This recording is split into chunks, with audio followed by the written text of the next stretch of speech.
Hi dear student, welcome to Gurukul science hub में आप सभी का स्वागत है। आज हम लोग पढ़ेंगे अणु के बारे में कि अणु क्या होता है, जिसकी इंग्लिश होती है मॉलिक्यूल्स। अगर देखें तो अणु के बारे में तो देखते हैं कि कल की बात हम लोग कर रहे थे कि जब छोटे छोटे परमाणु को मिलके या कई सारे परमाणु मिलके अणु बनाते हैं, ठीक है। जैसे दो परमाणु, जैसे हम बात करें Cl2 की जो लिखा जाए तो Cl2 क्लोरीन जो से बात किया जाए, ये Cl क्लोरीन एक परमाणु है, जबकि Cl2 ये क्लोरीन का अणु है। हाइड्रोजन एक अणु है, जबकि H2 एक क्या है, एक अणु है। उसी प्रकार बात की जाए कि जब किसी तत्व अथवा यौगिक का वह सूक्ष्मतम कण जो स्वतंत्र अवस्था में रह सकता है, अणु कहलाता है। ठीक है, स्वतंत्र अवस्था में रहने के लिए उसी को हम अणु कहेंगे। दूसरी बात किया गया कि अणुओं में परमाणु की संख्या क्या रहती है, नियत रहती है।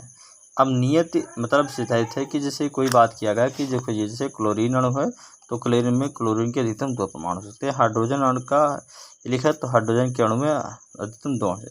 ऑक्सीजन की बात की जाए तो ये देखो ऑक्सीजन का O2 लिखा है, इसमें 3 अणु सकते हैं। या ऑक्सीजन का इस तरह से O3 ओजोन लिखा है तो ऑक्सीजन के 3 अणु है। ठीक है, जैसे H2SO4 लिखा है सल्फ्यूरिक अम्ल है, तो इसमें देखिए टोटल इसमें सल्फर, हाइड्रोजन और ऑक्सीजन, जिसमें हाइड्रोजन के 2 अणु हैं, सल्फर का 1 परमाणु है, जबकि इसके ऑक्सीजन के 4 परमाणु मिलकर बना है। उसके बाद बात करते हैं कि रासायनिक अभिक्रियाओं में अणु प्रायः परमाणुओं में विभाजित हो सकते हैं। परमाणुओं में क्या हो सकते हैं, विभाजित हो सकते हैं, जो रासायनिक संयोग द्वारा अन्य प्रकार के अणु बनाते हैं। अब इसमें ये बहुत अच्छी बात की गई, जैसे हम ये देखते हैं कि लिखा गया ये जिंक लिखा गया, क्या लिखा गया, जिंक को लिखे, ये रासायनिक अभिक्रिया करवा रहे हैं H2SO4 के साथ। तो इसमें जब हम देखते हैं कि जिंक को लिया गया तो जो हमारा यहाँ पर ये बात देखें सल्फ्यूरिक, तो यहाँ ये सल्फेट आयन में टूट जाता है, यहाँ पर ये हाइड्रोजन टूट जाता है। और जिंक जो होता है यहाँ पर देखेंगे, यहाँ इसके द्वारा यहाँ से हाइड्रोजन को विस्थापित कर लेता है, यहाँ बन जाता है जिंक जिंक सल्फेट बन जाता है और हाइड्रोजन गैस बाहर निकल जाती है। देखो ये हाइड्रोजन अणु यहाँ पर बाहर निकल गया। वही बात यहाँ पर तीसरी पद में हमारा जो अभिक्रिया है उसमें ये दर्शा रहा है कि रासायनिक अभिक्रियाओं में अणु प्रायः परमाणु के विभाजित हो सकते हैं, जो रासायनिक संयोग द्वारा अन्य प्रकार के अणु बनाते हैं। ठीक है, उसके बाद तो ये तो बात किसकी बात हो गई, अणु की हो गई। तो इस प्रकार अणु बनाते हैं। और जो अणु की बात किया जाए तो कोई भी परमाणु होता है वह तो एक अणु हो सकता है, द्विअणु हो सकता है, त्रिपरमाणु हो सकता है, 4 परमाणु हो सकता है, जो जिस प्रकार के अलग अलग परमाणु से मिलकर क्या होते हैं, अणु हमारे अणु होते हैं।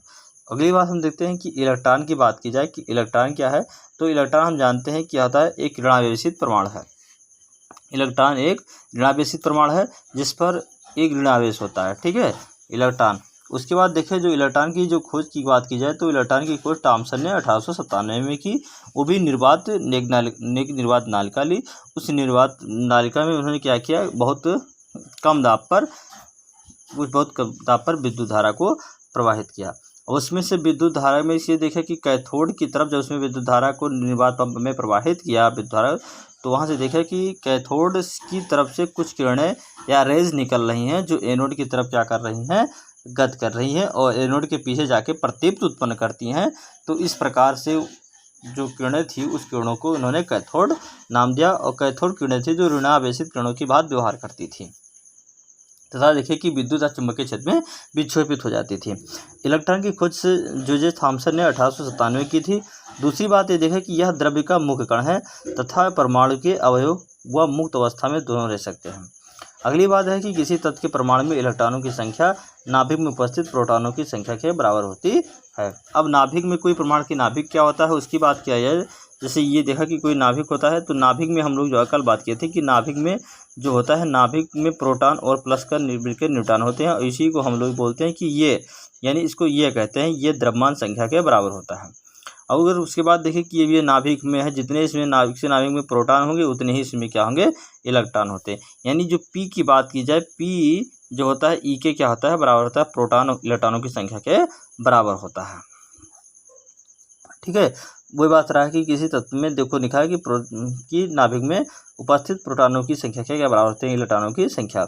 इलेक्ट्रॉन पर आवेश की बात की जाए तो इलेक्ट्रॉन पर आवेश जो होता है 1.6 × 10⁻⁻19 कूलाम होता है।